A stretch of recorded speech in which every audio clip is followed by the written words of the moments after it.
You're absolutely right that fast fashion is our biggest problem. 100 billion garments are made every year. And you're saying this globally or in India alone?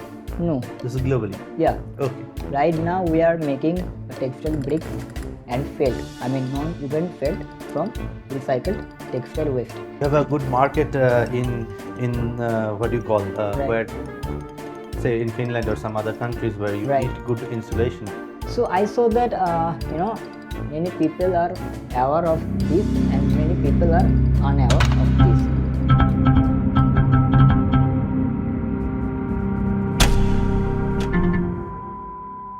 Hello, welcome to the third episode of our podcast, the Sustainability Conundrum. Today we have our guest, Mr. Sayan Das. Namaskar. So let me introduce Sayan to all of you. Sayan is the founder of Kapra Karo Recycle, a recycling unit that deals with textile waste, and he is also the trainee mentor of Protect Our Planet movement. So Sayan, Yeah. let's get comfortable with sustainability. Although our the name suggests it's sustainability conundrum. So since you deal with textile waste, so we all know that the fast fashion is a very big problem nowadays. And even no matter how we try, there are different strategies, marketing agencies and all those stuff, and it's a big problem. So how do you see this, and how your company is trying to solve this problem? Can you give us a brief introduction about that? Yeah, so you're absolutely right that fast fashion is our biggest problem. We always, fight with fast fashion daily. I am just giving you one information that we 100 billion garments are made every year, and just 1% of garments are recycled into new garments. So it is very a huge amount of waste we just we generate every year. And another information is like And you're saying this globally or in India alone? no, This is globally. yeah, Okay. globally we generate. And the another thing is each piece is only owned 7 times, right? So it is another thing. Yeah, definitely I agree with you that that is fast fashion is the biggest problem. We just handle it every year. And and yeah, my company, we just make sustainable product from recycled textile waste. Right now we are making textile bricks and felt, non-woven felt from recycled textile waste, and we are using their biodegradable adhesive. So I'm just showing my sample. This is our textile brick, and it is ideal for your mainly interior and small scale furniture. So you can use it uh, for your interior and also for small scale furniture. So it made by fully denim and cotton, as you can see. So yeah. Can I see this? Yeah, definitely, yeah. So this is entirely made out of your textile waste. I mean, this sample is made out of your our what we call Yeah, jeans in Yeah. regular jeans. Denim. We don't say denims, we say jeans Yeah. here. But yeah, that's a fantastic product. I mean, like, yeah. I can just use this. Can I just use this as a top of a table? I mean, if you can you cast Yeah, this yeah. in shape of a table, I can use this as a top of a shape. Yes, of course we can use. Well, so this is a very good innovation, Yeah. I like it. And one more information I want to share with you. This brick can be used for your home insulation. Oh, that's really good. So Right. you have a Yeah. you have a good market in what do you call Right. where, say in Finland or some other countries where you Right. need good insulation. right? So yeah, definitely. Even we can utilize this in our, like Kashmir and other states where it's very, we need warm interior. It can absorb the heat. Yeah. That's great. Yeah. With the Q, you were saying that less than 1% or nearly 1% is recycled. Yeah, 1%. 1%. Now that is even less than electronic waste, because as per my research, it's like Yeah. 7 to 8%. I think now it has grown up to like 12%, and Europe has the highest share, like 22%. 22% they are recycling. So you also have some experience with e-waste and plastic waste, right? Yes. Could you just give us some idea that, I mean, how was those experiences and how you just thought of shifting to textile waste? Yeah, last year I handled or I managed departmental waste of government of West Bengal. So I mainly, collected the e-waste from the department or department's site. So I saw, many people are So aware. you were in contract with someone, or you were working for a company? No, I worked with a company. You work with a company. That company. That company was Yeah, managing the yeah, e-waste. yeah. Okay. Managing. Yeah. So I saw that many people are aware of this and many people are unaware of this. I mean e-waste. Many people asked me, Shan, what is e-waste? What is the benefit? And after the collection, what will be happen, right? So yeah, so I got a many questions from their side, and I just I explained them very well that what is e-waste and what we do with e-waste. So yeah, I agree with you that e-waste is the major waste. If we discuss about the waste streams, right? So yeah, and the one more thing is that e-waste we get from mostly our government's side, right? The bulk So producers. yeah, so it is a huge I mean waste. Yeah, and after that comes plastic waste and textile waste. I have worked with some plastic waste company. So plastic waste, another waste. I mean, the e-waste I call always the e-wealth, because we can generate our wealth from e-waste, because we can Right. get. I'm going to stop you right there just to Please, give a yes. little idea to our Yeah. viewers that what is e-waste, because you just mentioned me that there are a lot of people are aware of it, but honestly, when I started working with e-waste, there were a lot of people who didn't knew what e-waste is. So just to let me give a brief idea to our viewers that e-waste is basically any electronic products, for example, telephone or a mobile phone or a computer, when it's it's no longer repairable. When it's beyond repairable, when you say it's no longer functioning, that's we call electronic waste or e-waste, and there are a lot of metals and other things in it which can be recovered. I think that's what you're referring to, e-waste, Right, right? And absolutely. yeah, you were saying, please go ahead. So we can generate our wealth or we can generate our revenue from e-waste, because we can get there our precious materials, and also we can get our plastic, and that plastic can be recycled. Yeah. And after comes plastic issue is the biggest issue. I say, the many times, like a microplastic that affects our our environment as well as our human health. So after that comes textile waste. I said that textile waste is the next plastic waste, because textile waste affects everything, environment, our human health, because we can get microplastic from textile.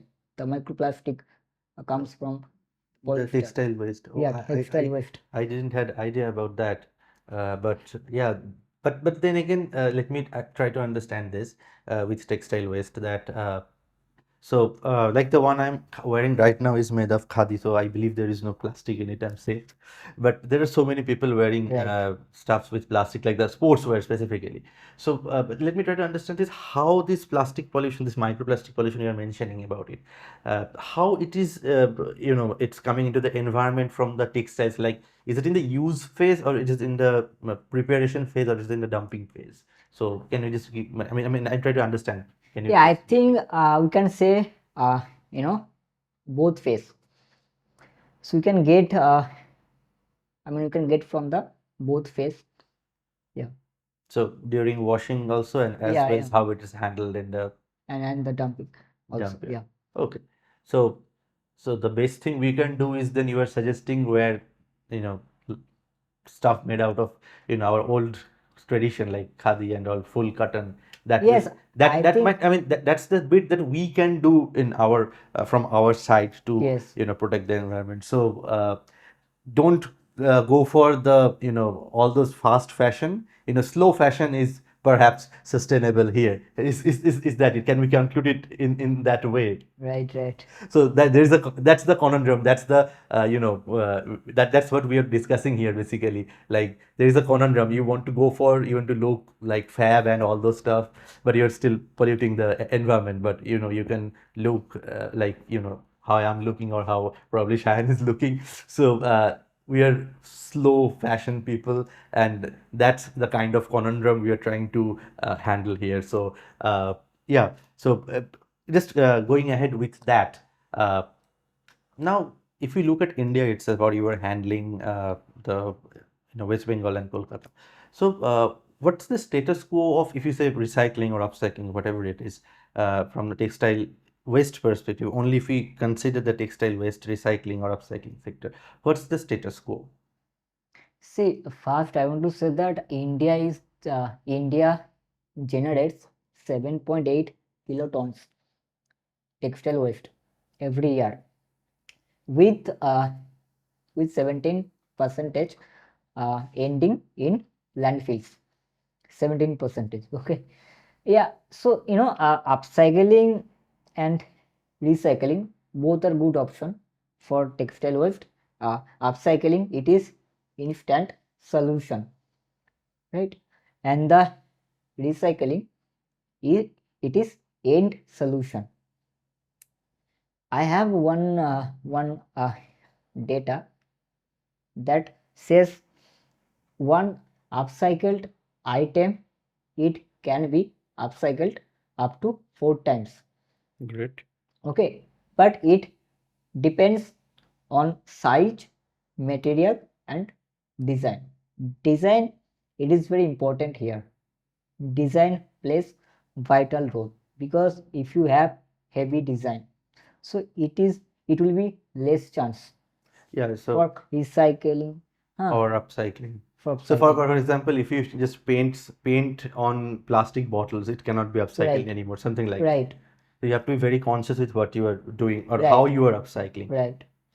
So it will be your responsibility how you make your product. And another point is very important, that uh, you have to think that the product's life cycle, the what will be next with your product. So it is very important. You have to make your product easy to recycle, So you are bringing circular not economy in. not easy to sell. First option you have, that is easy to recycle. Next you can go for easy to sell, or any option you can just yeah. So I guess that's where circular economy comes in, right? Right, So the product from the design phase itself, it has to be circular. because our last option is recycling. Last option is recycling. Recycles. Yeah. So if we know our hierarchy of Yeah. waste management, The so classical yeah, so hierarchy. last option is landfills. I keep landfill out Before of the it. So if we just yeah go by the before the hierarchy, it's yeah the least before preferable the option. landfill, we have only option that is recycled. Recycling. So we have to focus on that, and we have to make our product which can be recycled. That I Yes. understand. Yeah. So the product you have developed, so in which category you will fit it in? Is it recycled or is it upcycled, or is it a bit of both? See, my product which I make, It's sustainable, no doubt. I'm just trying to it understand. is sustainable. See, I just used here recycled textile waste after cutting and shredding, right? So it is recycled, I can say, but it will be both, It will be a bit of both. right? Recycled Because you and have also upcycled. used your other stuffs or additives to make this Right. repeated look, and it will have potential applications for designs and all. Right, yeah. That's great. That's great. And then I hope you are aware of the extended producer Yes, responsibility. EPR. Yeah. So EPR is like mostly it's a foreign policy tool which came from the West, and we have adopted it in in plastic waste and electronic waste as well. And I have recently came across some news that government of India is also thinking about introducing the introducing EPR in the textile waste. I think Right. you were one of the first person I saw in LinkedIn post that you were counting for that it should be introduced in textile waste as well. So what's your take on EPR as Yeah. a policy instrument? First, I would like to know that, and secondly, then I would like to know that how do you think this EPR will solve the textile waste issue? See, first of all, it is very good question from me. See, after circular economy, we get another new concept, EPR, extended producer responsibility. EPR is very, very important. EPR means your responsibility. If you are manufacturer, so you have a responsibility for your products life cycle. Simple. So it is your responsibility and it is your action. Yeah, definitely. I think France first launched EPR in the world in 2008. After France and Europe, we get EPR in India in 2016. 8 years gap. So and we also know that last year we got to know that EPR is a mandatory for all. So EPR is a good practice and EPR is a good action. But what happens here? Many company they does not follow it, right? Because EPR is very technical. It is. Yeah, because that technical technical team hiring is very, very expensive. So many people does not follow it, but I think it is a good practice, good action. If you love if you love to protect your planet, right? And yes, we can get EPR in we can get EPR on textile. I think 2027 we can get our EPR on textile. But I want to share one more information with you. That is, next year we can get EPR on construction, demolition, and vehicle scrap and non-ferrous metal. So, Non-ferrous metals. yeah, so next year we will get them. 100% sure. Government has announced. Okay, but for textile we can assume uh, 2027 we can get that. 3 years down the line, you say Right. we might Because have. one more thing we have to know that, because before coming EPR on textile, we need some state-wise policy for textile. I mean, textile production, making, and management, everything. So right now, I think we are, state-wise, are many authority are just making them. After that we can get that. So, EPR. so you were trying to say that two things what I understand from what you just said. So for textile EPR, so one thing is that your the supply chain of the textile, the whole textile thing is not in a good shape, and the second thing is the environment that is required for EPR to operate smoothly, that is also not there. Right. So that those are the two things, that is, I mean, those are the two major constraints which is delaying EPR in textile. Right. And one more thing, that is, I think before EPR, first we need first we need awareness. We have to aware people. After that, any people or people can adopt EPR, right? So yeah, so we need awareness, we need EPR, and EPR is one of the uh, biggest weapons, I think, against any waste, plastic waste, battery waste, metal waste, everything. So EPR is a good option for us.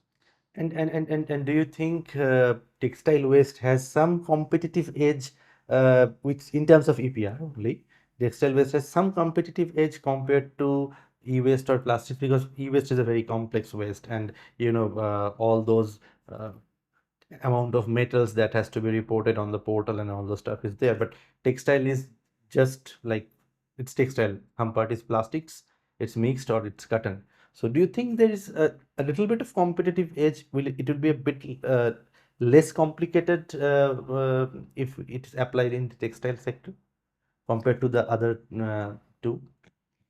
See, every waste is complicated, right? But textile waste, if we get denim cotton 100%, so it is okay for us. But if we get mix or any polyester 50-50, then we can get some complication between separate two materials, right? I think textile waste, it will be not complicated, but I think if we separate, or if we think we can separate both materials, then it will be very complicated. No, what I was trying to say is that, see, uh, e-waste is a bit more complicated waste compared to plastic waste or your textile waste, because the e-waste contains like nearly 100 materials.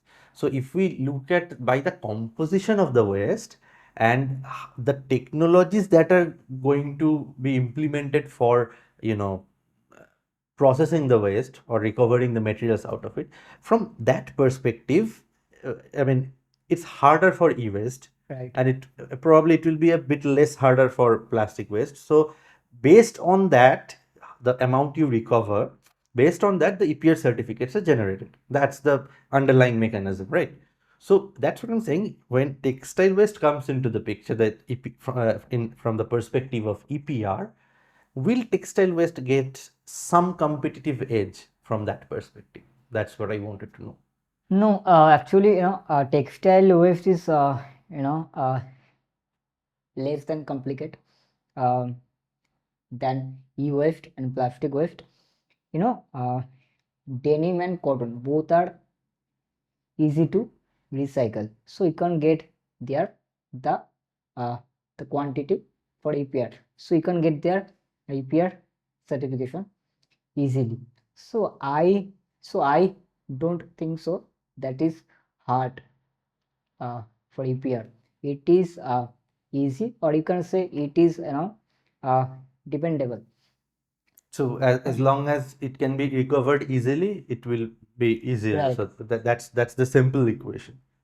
Because uh, for some materials we get mix cotton and polyester, then it will be tough.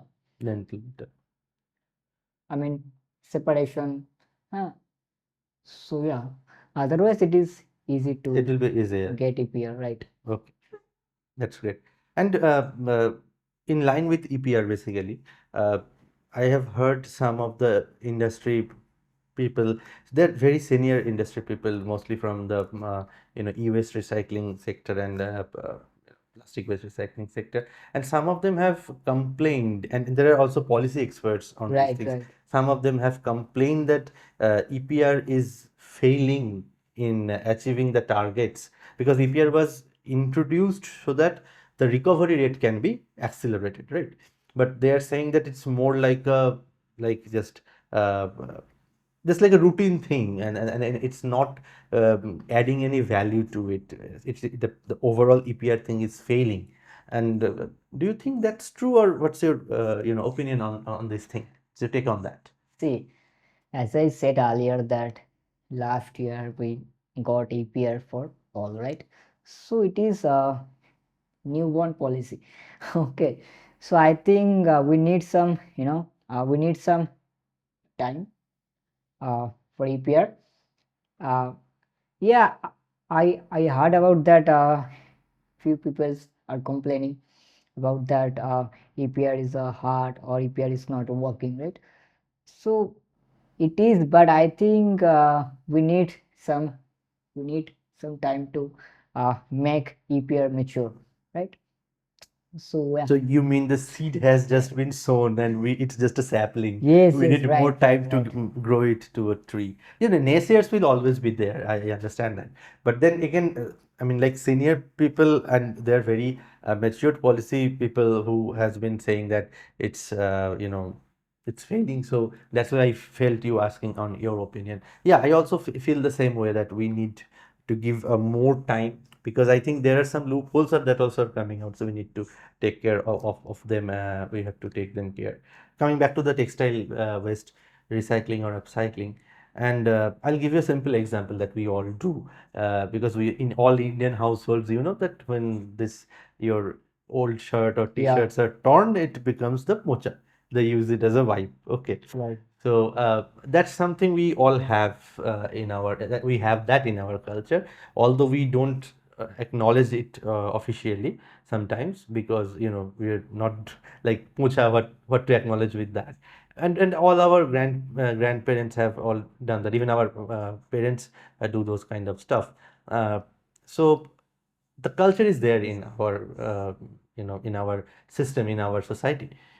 So, but then again, uh, you just mentioned before that there are some issues with awareness.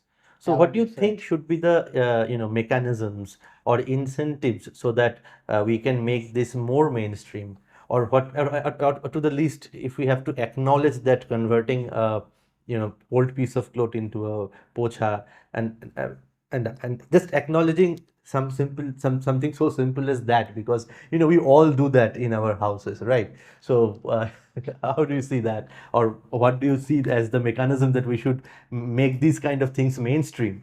See, you're right that awareness is the first option of which we have in our hands. Yeah, awareness we have to make. See, first we have to make ourselves aware. That is first. Second, we have to make our other people uh, who can join with you, or who can help you. All right. And the second option, I think you need uh, local government support, because you cannot work widely, right? So we need local government support for some time. So you can get also help, uh, you know from their side. uh, you can get some policy support, guidelines support. So I think the local support is the second option. I can uh, go for that. And the last option is media support. We have to know our media, just listen us, and share our story. So I think media support plays a vital role here. So we can discuss with them. So I mean, how we can launch, or how we can aware people, with the media support or media strategy. So I think it will be the great option. And in line with what you just said, that like making people aware, and specifically in the local level, in small scale. So following this, I have two things to say, and just you tell me whether you agree with them or not. So one thing is that we have had the club culture Yes. in here and there, and although that culture is slowly fading, but still there are. If you go to rural or semi-rural places, it's still there.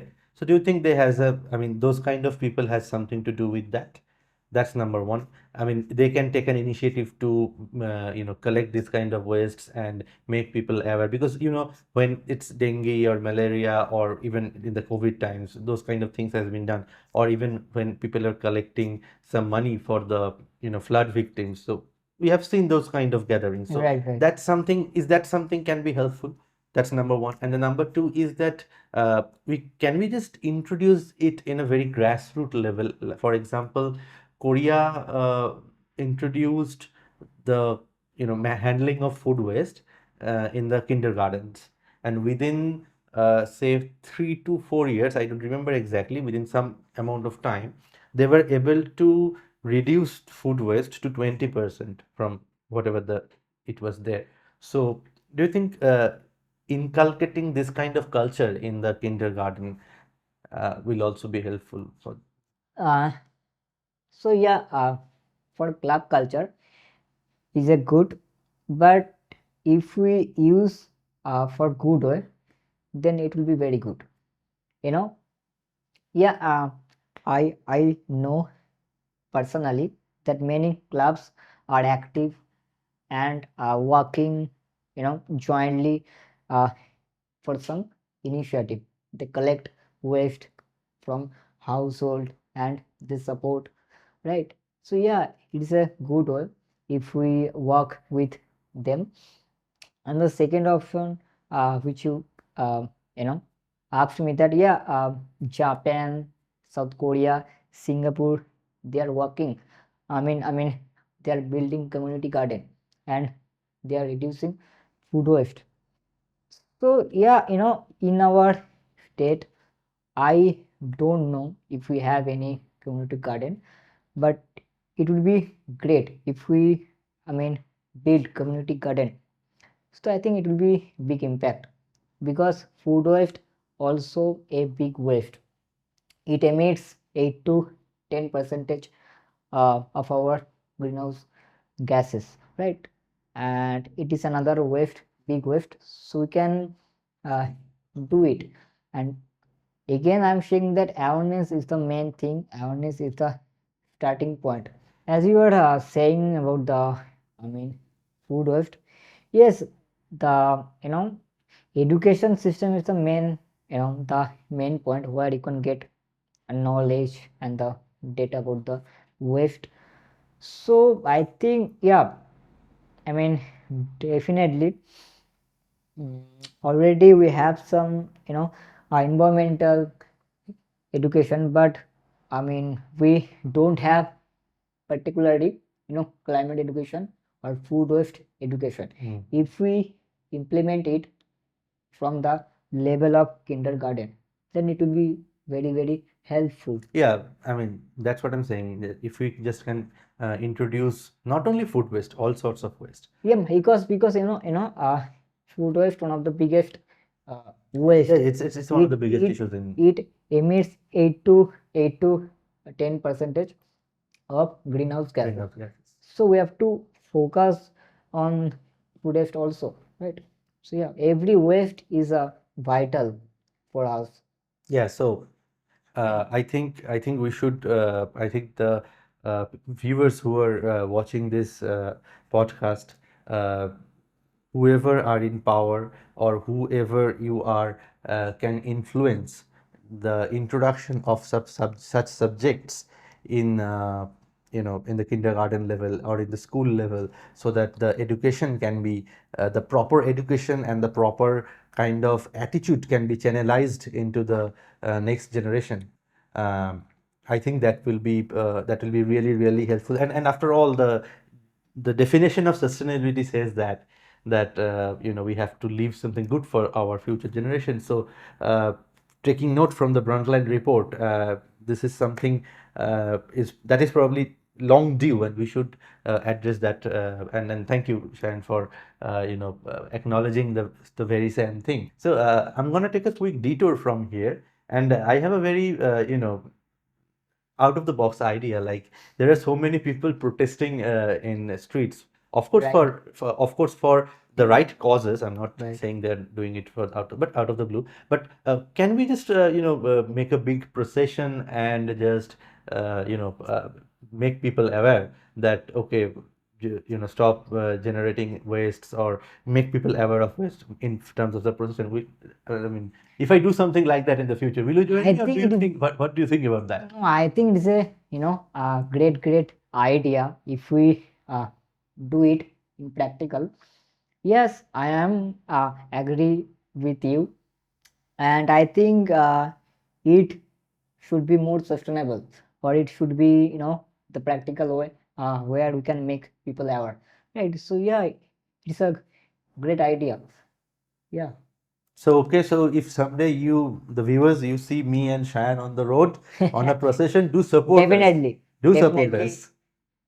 definitely, we will do together and make our planet sustainable and And yeah, greener. and greener. Thank you. Okay, so welcome to the rapid fire round of our podcast. We call it the very strange rapid fire round. So, are you ready for the rapid fire round, Sharon? Yes, of course. Great. So, textile recycling or textile upcycling? I think textile recycling. Natural fibers or synthetic fibers? Of course, natural fiber. Fast fashion or sustainable fashion? Sustainable. It has to be clear. EPR or AR for textiles?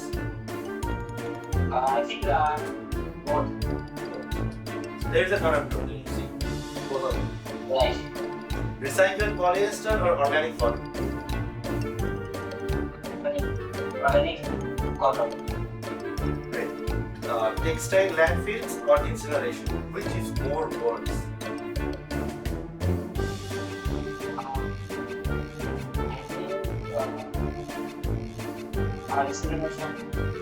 Second-hand clothing or new sustainable brands? That's a big deal. Of course, yeah. I think I will do sustainable plan. Great. Policy reform or consumer awareness? Of course, consumer awareness. Great. E-waste or textile waste? Which is harder to manage? See, the word is quite. I want to go for both. Both. Again, another conundrum. Design for longevity or design for recyclability? Both. Both are important. Again, there's another conundrum. Yeah. Khadi or denims? I think both. Again, both. Waste segregation or waste collection? Which one is more important for textile waste? I think both are important. Yeah. Great. Local production or global supply chain?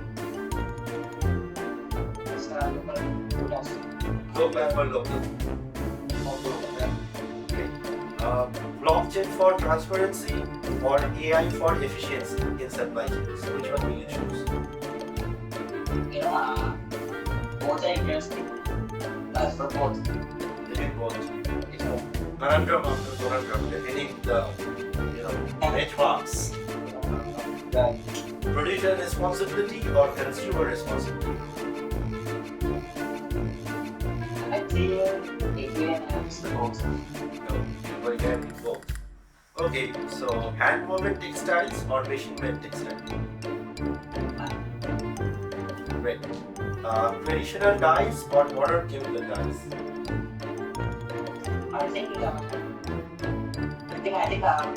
modern will be a sustainable and the efficiency. So yeah, in the modern. Okay. Festival in traditional attire or fusion wear?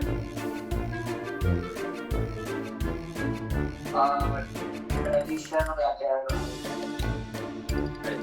Yeah. Good choice. Cultural preservation or technological innovation in fashion? I both. Both. Yeah. And the last one, smart textile or sustainable textile? Both are important. Even we are choose smartly and learn respond. Yes, so both are important. Both. Yeah. All right. So that's with our very strange rapid fire round. Thank you for joining. Yeah, I think we can go for material wise because denim and cotton both are easy to recycle, and we should not go for design wise because design can design can be make harder to recycle. So I think yeah, and the second option is we can put our wastage clothes because we have various apps. I mean they can take over our wastage clothes, and against we can get a value from their side. So it's not free. Right. So So we it have a is basic another misconception that way. it's free. So you are saying that apps Right. that can give you some money back. Yeah, we can get a value easily That's great. when we are giving our wastage. So viewers who have a lot of place in their, I mean, lot of clothes in their closet, just download those apps and sell them. Yeah, I mean this is very good idea. Recently we have various apps. I mean in my mobile, in your mobile, just download and open and sell your clothes or donate. You can do that. Yeah. So that's cool. So we are do we have come at the end of the podcast, and I'll just ask you that what's your message to our viewers? Like, we have discussed a lot about the conundrum. Right. We had all our views, and now in the end, what's your big message? So my message is very simple. My message will be that choose smartly, wear responsibly. So it is my message, and make our planet green and sustainable, and protect our planet. Thank you. Well, that's a really, really simple and sweet message, and it clearly states that we need to work hand in hand towards sustainability. Yes, we do want to solve the issues, whether the conundrum goes on or we come to a point of conclusion. There will always be debate on that. But I think from our discussion today, we can say the cat is well alive, isn't it? Yes, yes, of course. Okay, and from our company, Green Waves Environmental Solutions, we have a gift hamper for you, Sayan. Yeah, thank you. And we all have mostly eco-friendly products. I hope Right. you will enjoy them. Yeah. And with that, we would like to say goodbye for this episode, and stay tuned for more in our upcoming episode on the podcast, The Sustainability Conundrum. Keep the sustainability alive in you. Don't forget to like, share, and subscribe.